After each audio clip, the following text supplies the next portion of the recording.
Right, welcome back. Operation సింధూర్పై సర్వత్రా హర్షం వ్యక్తమవుతోంది. రోడ్లపైకి వచ్చి ప్రజలు హర్షం వ్యక్తం చేస్తున్నారు. భారత సైన్యాన్ని అభినందిస్తున్నారు.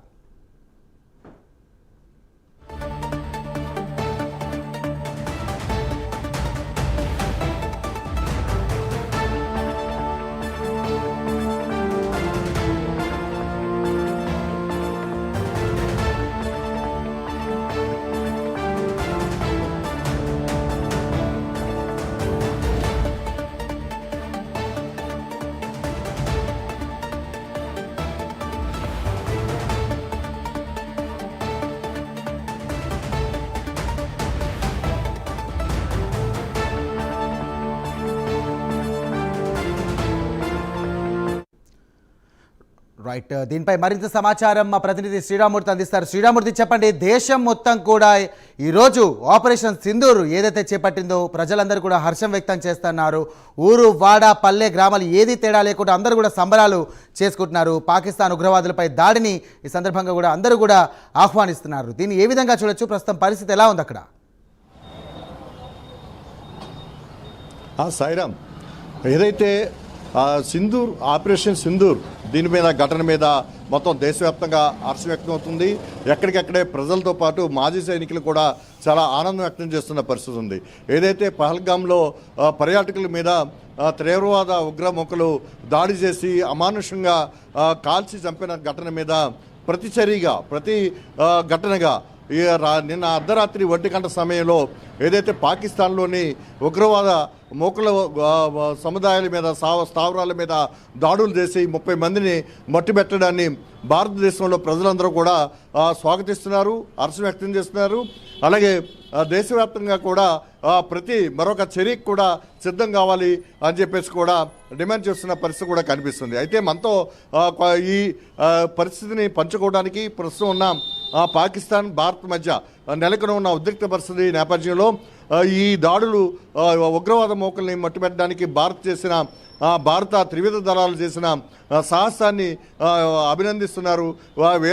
భారతదేశ వీరత్వాన్ని మరోసారి మన భారత సైన్యం ప్రజల ముందు ఉంచిందని చెప్పేసి ఆనందం వ్యక్తం చేస్తున్న పరిస్థితి ఉంది.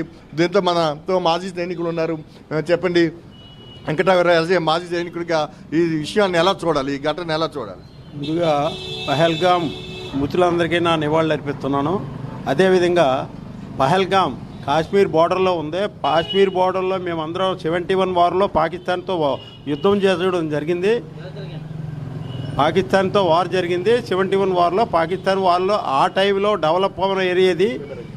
డెవలప్ అవ్వకుండా ఉన్న ఏరియా అప్పుడే 17 రోజులు వార్ చేసి పాకిస్తాన్ని ముట్టడించి పాకిస్తాన్ని అండర్లోకి వెళ్ళిపోయి పాకిస్తాన్ కూడా ఆక్యుపై చేసాం. ఇప్పుడు 2005లో మోడీ గారి ప్రభుత్వం వచ్చిన తర్వాత ఈ రోజుల్లో మొత్తం సాఫ్ట్వేర్తో సహా అన్నీ డెవలప్ అయ్యాయి. కాబట్టి పాకిస్తాన్తో ఇండియా దెబ్బలాడాలంటే 2 రోజులకు సరిపోద్ది. 2 రోజుల్లో ముట్టబెట్టగలం. అమాయకుల మీద, పర్యాటకుల మీద, చూడ్డానికి వెళ్ళిన మగవాళ్ళకి ఆయుధాలు లేని వాళ్ళ మీద ఆయుధాలు ప్రయోగించి ఆడవాళ్ళు ఎదురకుండా చంపడం చాలా దారుణమైన పని ఇది. ఈ పని మేము ఎక్సర్విస్మెన్గా ఖండిస్తున్నాం. రేపు పొద్దున్న మోడీ గారు వార్ డిక్లేర్ చేస్తే మాజీ సైనికులందరూ ఆ వార్లో పాల్గొంటా కూడా మాకు కాల్ వచ్చిందంటే మేము కూడా రెడీగా ఉన్నాం. ఇవాళ దేశం మీద జరిగిన దాడి అక్కడ ఇండియా వాళ్ళు ఈ విధంగా తలుచుకుంటే వాళ్ళలాగా టెర్రరిజంలో పాల్గొంటే పాకిస్తాన్ ఒక్క రోజులో ఖతం చేసేస్తాం. అటువంటి ఆర్మీ ఉంది మాది. ఆ ఆర్మీని చూసి కూడా వాళ్ళు టెర్రరిస్ట్ని పొంచి పోషిస్తూ అమాయకుల ప్రజలు అక్కడ కాశ్మీరు అందమైన దేశం. అటువంటి దేశంలోకి వెళ్ళి ప్రతి ఏరియా చూడాలని ఆ గుల్బర్గా ఉంది, పహల్గామ్ ఉంది, తంగదార్ ఉంది, షోకీబాల్ ఉంది, కాశ్మీర్ ఉంది, శ్రీనగర్ ఉంది. ఈ పర్యాటక కేంద్రాలన్నీ చూడడానికే పర్యాటకులు వెళ్తారు. పర్యాటకుల మీద ప్రయోగం చేసి నీ భర్త నువ్వు హిందువా, నువ్వు క్రిస్టియన్వా, నీ ముస్లిమా, ఈ విధంగా మాట్లాడి చంపడం చాలా దారుణమైన పనిది.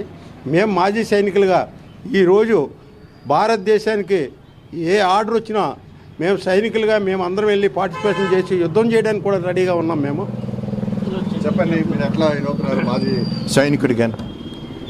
ముందుగా 22వ తారీఖున పహల్గాంలో జరిగినటువంటి అమానుషమైనటువంటి కిరాతకమైనటువంటి ఉగ్రదాన్ని ఖండిస్తూ east Godavari district ex-servicemen welfare association సెక్రటరీగా నేను వాళ్ళకి నివాళులు అర్పిస్తున్నాను. సో ఇది ఎలాంటి డెలిగసీ విషయం అంటే, ముందుగా పాకిస్తాన్ ఇక్కడ స్థిరపడిన వాళ్ళందరినీ, వీసాల మీద వచ్చిన వాళ్ళందరినీ వెళ్ళమంటే మేము అవసరమైతే మీ దగ్గర చచ్చిపోవడానికే సిద్ధం, కానీ పాకిస్తాన్కి వెళ్ళాలనేటువంటి నినాదంతో వాళ్ళందరూ కూడా ఇక్కడ ఉన్నారు. ఇంకా పంపించలేకపోయారు. ఎందుకంటే ఆ మానవతా దృక్పథం అనేటువంటిది మోడీ గారిని పట్టి పీడిస్తున్నటువంటి సమస్య. నిన్న జరిగినటువంటి ఆపరేషన్ సింధూర్ అనేటువంటిది కేవలం ఒక ట్రయల్ బేసిస్, ఎయిర్ ఫోర్స్ వాళ్ళు ప్రయోగించిన మిసైల్స్ మాత్రమే వాళ్ళకి డ్యామేజ్ చేసినాయి. ఆర్మీ తలుచుకున్నట్లయితే కొన్ని గంటల వ్యవధిలోనే కంప్లీట్ పాకిస్తాన్ని, కరాచీని కూడా హ్యాండ్ ఓవర్ చేసుకొని త్రివిధ దళాల యొక్క పతాకాన్ని, మన భారతదేశ పతాకాన్ని కూడా ఆవిష్కరించేటువంటి కెపాసిటీ ఉన్నటువంటి వాళ్ళం. ఇది కేవలం మన మధ్యన చిచ్చును రగిలించడానికి ముష్కరులు చేసినటువంటి ప్రయత్నంగానే భావిస్తున్నాం. ఏమైనప్పటికీ కూడా ఈ ఏళ్ళు తీసుకునేటువంటి నిర్ణయాలకి మాజీ సైనికులుగా మేము కట్టుబడి ఉంటాం. ఏ క్షణంలో మాకు రావచ్చు, మాకు పిలుపు రావస్తుంది. ఎందుకంటే డైరెక్ట్గా ఇన్వాల్వ్ అయ్యి వారిలో పార్టిసిపేట్ చేయకపోయినా రియల్లో ఉండేటువంటి మొత్తం ఎస్టాబ్లిష్మెంట్ అంతా చూసుకునేటువంటి బాధ్యత ఉంటుంది. దానికి కంప్లీట్గా మా మాజీ సైనికులు అందరూ కూడా సిద్ధంగా ఉన్నామని చెప్పేసి తెలియజేస్తున్నాం. జై భారత్. చెప్పండి.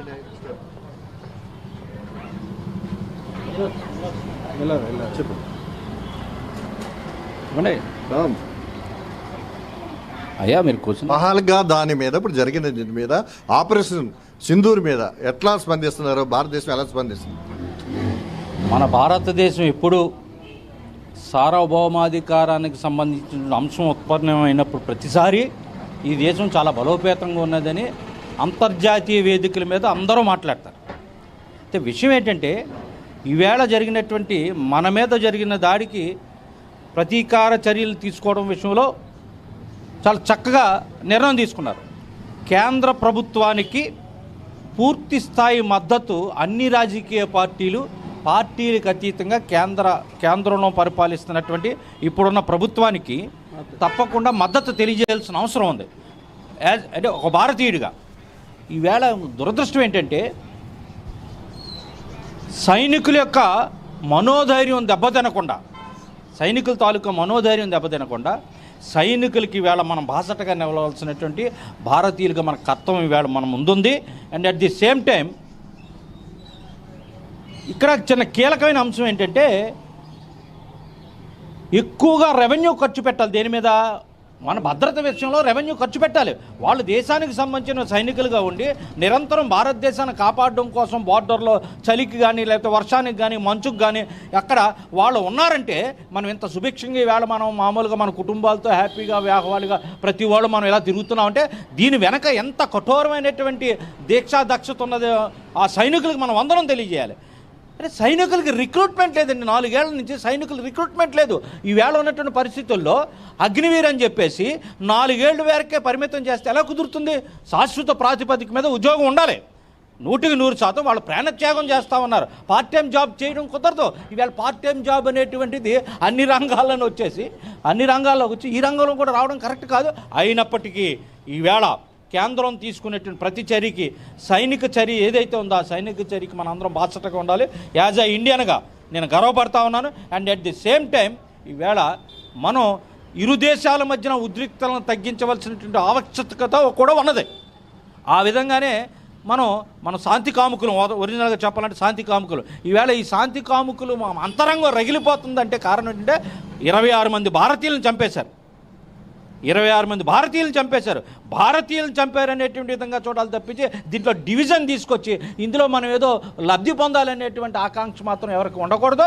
అది భారతీయతకి నిజంగా కరెక్ట్ కాదు. Thank you. చెప్పండి సతీష్ గారు, మీరు ఎట్లా ఇది ఫీల్ అవుతున్నారు దీని మీద? చాలా దారుణమైనటువంటి సంఘటన. మరి వేళ పహల్గామ్లో జరిగినటువంటి సంఘటన చూసినట్టయితే ఆ టెర్రరిస్టులు పోలీస్ అధికారుల దుస్తులు ధరించి అక్కడ ప్రశాంతమైన వాతావరణంలో కుటుంబాలతో పాటు వెళ్ళినటువంటి వ్యక్తుల్ని అక్కడ మారణహోమం సృష్టించడం చాలా బాధాకరం. మరి ఈవేళ భారతదేశం మీద ఎవరన్నా కన్నెత్తి చూస్తే మనం ఊరుకునే పరిస్థితి ఉండదు.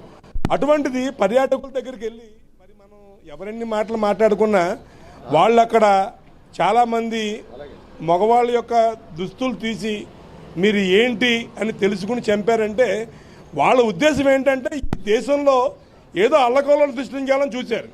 మరి మన ప్రభుత్వం కూడా చాలా తెలివితేటలుగా కంగారు పడకుండా వాళ్ళు సైనికుల మీద దాడి చేయకుండా ఉగ్రవాదుల స్థావరాలు ఎవరైతే ఉన్నాయో వాళ్ళని కొట్టారంటేనే భారతదేశం యొక్క గొప్పతనం ప్రపంచం అంతా చూస్తుంది. అమెరికా ఏం చెప్పింది? ఈవేళ భారతదేశం తీసుకున్న నిర్ణయం చాలా సాహసోపేతమైన నిర్ణయం, చాలా మంచి నిర్ణయం. మీరు కనుక దుందుడుకు జరగలు చేస్తే మేము ఊరుకోమని అమెరికా చెప్పింది. అంటే ప్రపంచంలో ఉన్న అన్ని దేశాలు కూడా భారతదేశంలో చేసినటువంటి చర్యను సమర్థిస్తున్నారు. ఎందుకంటే మన సైనికుల మీద దాడి చేయలేదు. మనం ఎవరైతే ఉగ్రవాద సంస్థలు ఉన్నాయో ఉగ్రవాద సంస్థల మీద దాడి చేసాం. మనం అన్యాయంగా ఒక 26 మంది ప్రాణాలు బలి తీసుకుంటే చూస్తా కూర్చుంటుందా భారతదేశం? 140 కోట్ల మంది పైచిలుకున్న జనాభా చూస్తా కూర్చుంటుందా? ఏమనుకుంటున్నారు పాకిస్తాన్ యొక్క ఉద్దేశం మీరు తెలుసుకోవాల్సింది. భారతదేశ ప్రజలందరూ కూడా మన దేశంలో స్విచ్ పెట్టి మనలో మనకు మత విద్వేషాలు రెచ్చగొడితే ఈ భారతదేశం ఇచ్చిన వద్దనే ఒక దురాలోచనతో పాకిస్తాన్ చేస్తుంది. కానీ భారతీయులందరూ కూడా ఇవాళ ముక్త కంఠంతో నరేంద్ర మోడీ గారి మీద ఉన్న నమ్మకంతో ప్రజలందరూ కలిసి చాలా స్వేచ్ఛగా జీవిస్తున్నారు. రాబోయే రోజుల్లో కూడా పాకిస్తాన్కి ఇటువంటిది ఖచ్చితంగా చేస్తారు. వాళ్ళు కనుక ఏదన్నా మన మీద యుద్ధం చేయాలనుకుంటే మాత్రం ఒక 2-3 రోజుల్లోనే ఇందాక పెద్దలు చెప్పినట్టుగా పాకిస్తాన్ మీద మన జెండా కూడా ఎగిరే పరిస్థితి ఉంటుంది. ఇది పాకిస్తాన్ ప్రజలు ఆ యొక్క సైనికులు కూడా తెలుసుకోవాలని తెలియజేస్తున్నాను. మొత్తం సింధూర్ ఆపరేషన్ దీంతో ఆగుతుందంటారా? మళ్ళీ మళ్ళీ వస్తుంది అనుకుంటారు? ఒక రెండో దశ కూడా ఉంటుంది అనుకుంటున్నారు. చూడాలి సార్. ముందు నీళ్ళు ఆఫ్ చేశారు. నీళ్ళు ఆపిన తర్వాత ఆ పాక్లోనే ప్రజలు తిరగబడుతున్నారు మనకు భారతదేశంతో యుద్ధం వద్దని. ఈ సైనికులు మాత్రం చాలామంది టీవీ ఛానల్లో చూస్తున్నాం. ఆ యొక్క ప్రభుత్వాల్లో ఉన్నటువంటి నాయకుల చేతుల్లో ఉండదటండి. ఆ యొక్క సైనికాధికారులు చెప్పినట్టుగా ఎవరైతే టెర్రరిస్టులు ఉన్నారో వాళ్ళు చెప్పినట్టుగా పరిపాలన చేసే పరిస్థితి పాకిస్తాన్లో ఉంది. వాళ్ళకి ఏముంది?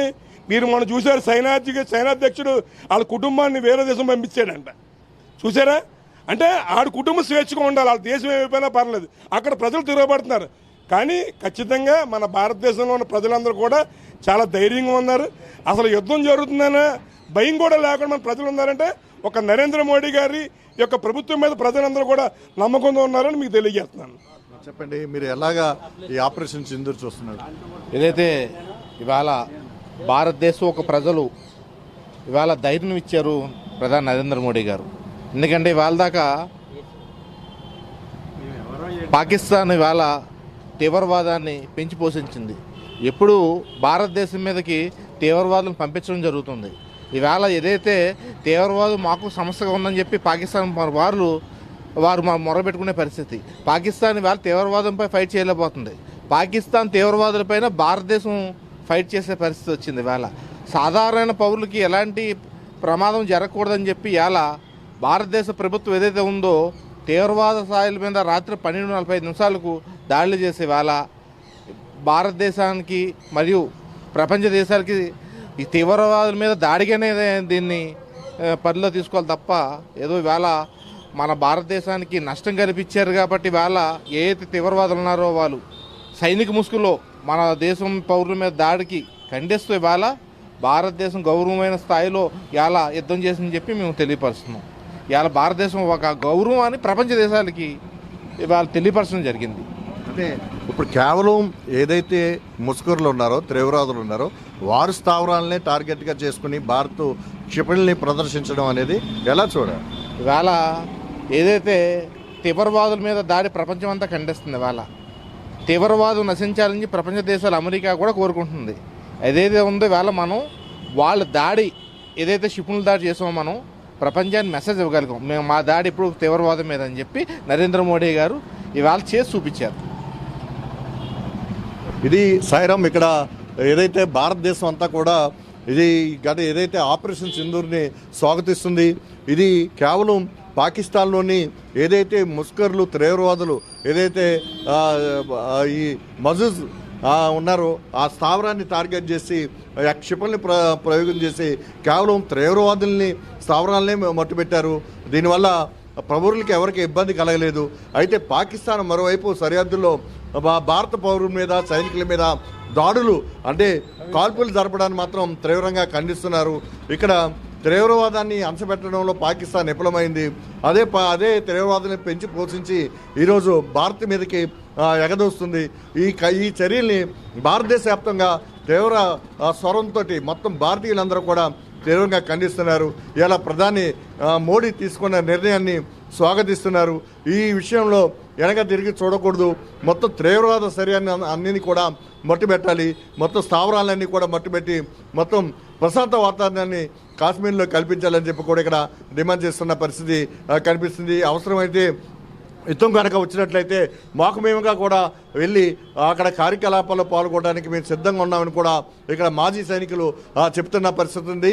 ఇదే పరిస్థితి మొత్తం దేశవ్యాప్తంగా కూడా అనేక ప్రాంతాల నుంచి మాజీ సైనికులు కూడా స్పందిస్తున్న తీరు కనిపిస్తుంది. అయితే ఈరోజు మాక్ డ్రిల్ కూడా పెట్టారు. ఇలా యుద్ధం వస్తే ఏ విధంగా ఉండాలి, ఏ విధంగా అవగాహన కలిగించాలి, ఏ విధంగా ప్రజలు అప్రమత్తంగా ఉండాలని కూడా మాక్ డ్రిల్ కూడా పెట్టారు.